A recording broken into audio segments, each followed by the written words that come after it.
Today we're going to talk about the horrifying prospect of recurrent cancer. Recurrent cancer is the phenomenon where you, if you once had cancer and got rid of it, get it again. It's often held that this is just a characteristic of cancer as a disease, but this is nonsense.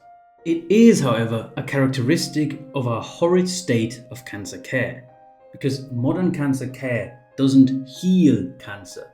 It just treats the symptoms, namely the various tumours which you would have had. My name is Merlin, and I'm not just talking out my back end. I'm one of the co-founders of Marchwood, and we've got both formal training in molecular biotechnology as well as over 120 citations on which we base our claims. Don't believe us? Just double check our references at marchwood.com/mosaic. And if you want to join our war on cancer and learn how you can heal your cancer sustainably, then go to marchwood.com/outlive. If we want to look at how to deal with recurrent cancer, I think it's first important to understand why recurrent cancer occurs at all. As I've mentioned, disease recurrence is not a characteristic of a disease, but it is much more a characteristic of insufficient treatment.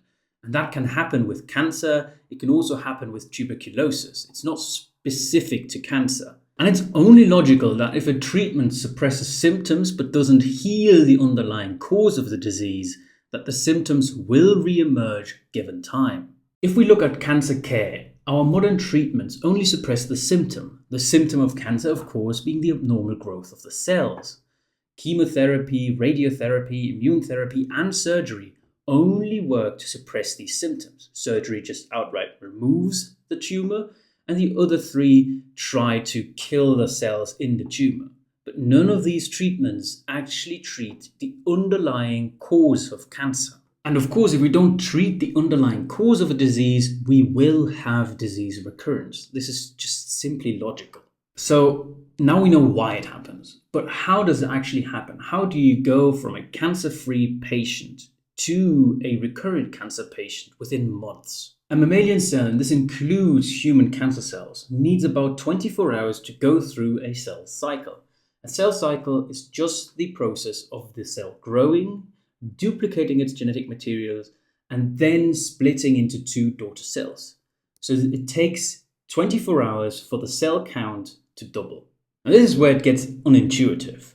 Intuitively, because humans think linearly, we would think that it then would take 1 million cell cycles to go from one cell to 1 million cells. Due to the exponential growth that is at work here, it takes only 20 cell cycles to go from 1 to over 1 million cells. I understand that this is hardly intuitive, but that is simply how the math works out.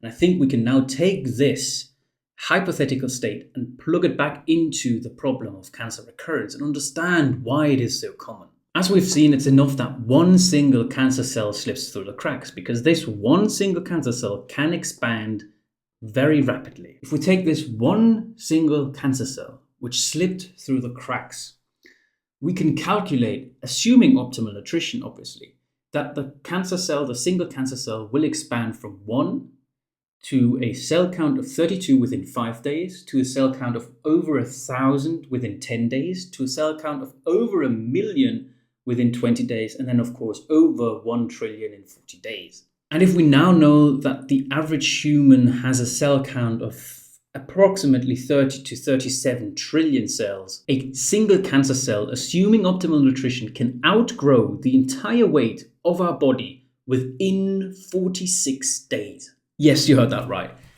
A single cancer cell can expand, given optimal nutrition, which isn't always the case, from a single cell to over the amount of cells we have in our body within 46 days. And I think now this makes it quite obvious why we have such a problem with cancer recurrence. Luckily, this is where recent advances in our understanding of cancer can give us guidelines in what to do to actually heal the underlying cause of cancer instead of just treating its symptoms. We now know that the underlying cause of cancer is primarily mitochondrial dysfunction. And we also know that rehabilitating mitochondria can help with healing cancer. Now keep in mind that the process of fully healing cancer can take years, if not even decades. And this is just how it works, because it also took years, if not decades, for the cancer to develop in the first place. So walking all of this damage and all of this dysfunction back can take a long time. The good news, though, is that stopping cancer, stopping its growth, stopping its progression, and making it at least intermittently harmless to you doesn't take that long. So let's look at how you can start stopping cancer right now. To this end, we're going to go over 2 executables which I would use in combination. The first executable is cleaning up the diet. Cleaning up the diet is a simple remedy, but it's also one of the most impactful ones. And cleaning up the diet is comprised of 2 major components. The first of these components is to replace carbohydrates in the diet with fat. We do this because carbohydrates directly fuel cancer growth and also promote the downstream negative effects of mitochondrial dysfunction. And we then add fat to balance out the energy deficit that we're experiencing from stopping carb consumption. In practice, this shapes out to be a very animal-based ketogenic diet. And this opens up an option for us to actually ascertain whether we are doing this dietary cleanup effectively. Because we're talking about a ketogenic diet, we can just check whether our ketogenesis is actually active. And we can do this the easiest with an acetone breathalyzer. Acetone breathalyzers, as the name suggests, measure the breath acetone level, which is a proxy for blood ketone levels. And of course, the more ketogenesis you do have, the more ketones you have in your blood. So the higher the ketone levels, the higher the breath acetone levels, the more active our ketogenesis is and the more successful our cleaning up the diet, or this first component of cleaning up our diet, is. And the second part of cleaning up our diet is the removal of toxins and other disruptive components from the diet. And this includes substances like alcohol, prolamins, and lectins. I think alcohol is pretty self-explanatory, but prolamins and lectins might need a bit more explaining. Prolamins are a group of compounds found in grains, whereas lectins are found in legumes. Both of these compounds make your gut more permeable. And a permeable gut is worse at keeping out toxins, allergens, and pathogens from the blood. And having these toxins and allergens and pathogens in your blood, of course, increases systemic levels of inflammation. How exactly this works and why it's bad for cancer survival, Cedric explained in last week's video. So I'm going to link it here and in the description below if you want to check it out. And in terms of executables, this simply means that it is helpful to abstain from legumes and grains as well. And this executable focuses more on neutralizing the negative downstream effects from mitochondrial dysfunction. And one of the negative effects of mitochondrial dysfunction is the acidification of the environment of the tumor. This acidification happens because cancer cells need to produce a lot of energy but don't have very efficient mitochondria. So they will switch over to a process known as lactic acid fermentation, which excretes lactic acid as a waste product. And I think it's pretty self-explanatory that if you excrete a lot of acid into your environment, the environment gets acidic. But why is this bad? Well, firstly, normal cells cannot cope with the acidity, so they will die, they will become dysfunctional, they will get damaged, and this includes immune cells. So having this acidity actually helps cancer cells hide themselves from the immune system.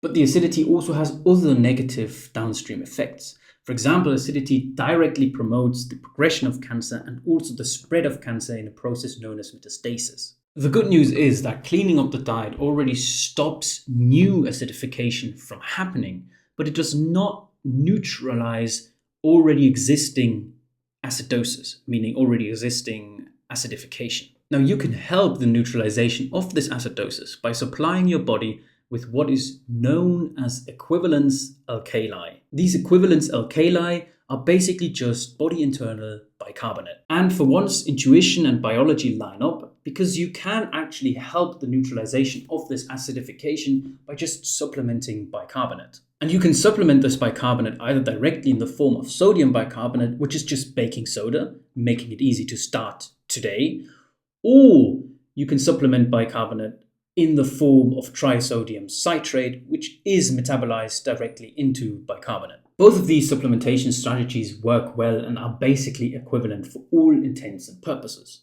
And if you want to know how to implement this in your everyday life and how to go about dosing and how to go about ascertaining that you are successfully alkalizing or successfully helping your body neutralize acidosis, you can get the Mosaic Method Guide at martrod.com/mosaic for free and just, use it to work against your recurrent cancer. Okay, and this kind of closes up our executable part of the video, and we now move on to a small bonus, because we've talked a lot about the physiological side of dealing with recurrent cancer, but I think it's not an understatement that there's also a heavy psychological side to this, to getting this diagnosis of recurrence, to, get to the doctor and get told that, hey, you have cancer again. I think that's psychologically very, very hard to deal with. The problem with this being so hard to deal with is that you get stressed by it. And stress itself allows cancer to grow better, to spread better, and kind of shuts down your body's defenses against cancer to a certain degree. The paradoxical thing about this, of course, is that me telling you that stress is bad for surviving cancer makes you even more stressed towards this, and makes you even more stressed because you're stressed about your stress now. And this is also the difficulty of lowering stress, because you can't just tell someone, oh, you shouldn't be stressed because your stress is bad for you.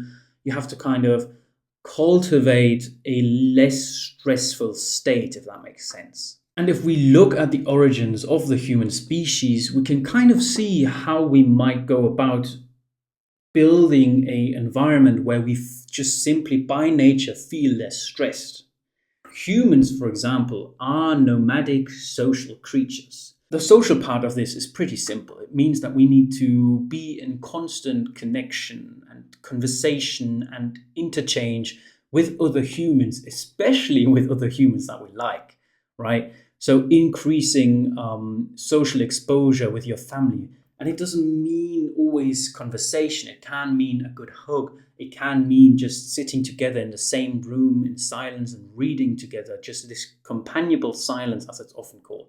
All of these kind of social triggers help enormously with lowering stress. But the nomadic part is also important, because nomadic means that we moved around a lot and we did a lot of activity outside in nature. And if we look at our modern life, which is increasingly sedentary and increasingly cut off from nature, especially if we live in cities, we can see why so many people nowadays are psychologically sick and are sad and depressed and anxious, because we're cut off from this basic human state of nomadicism. Now, this does not mean that you need to turn yourself into a nomad to feel less stressed, but it does mean that it helps to introduce some elements of nomadic kind of being. And that is, of course, sports, that is movement, hiking might be it for you, and it's just connecting with nature.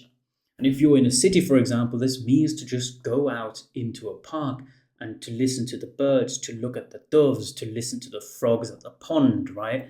This helps you de-stress just simply by going back to how humans felt most comfortable. Now, this is a very powerful thing to do to resolve stress, of course, to connect with your loved ones and to go outside, connect with nature, and to move about, to actually go back to a bit more of this nomadic social human lifestyle.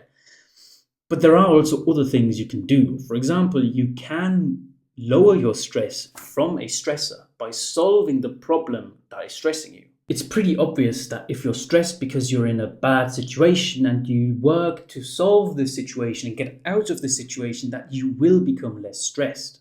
Now, obviously, this is way easier said than done, but I think that working on these things that we've talked about in this video will actually help you lower your stress, and thus the bonus kind of becomes helped by the executables before it. So let's recapitulate what we talked about, because we did talk about a lot. We've looked at eliminating carbohydrates to slow cancer growth and how to implement that into your everyday life.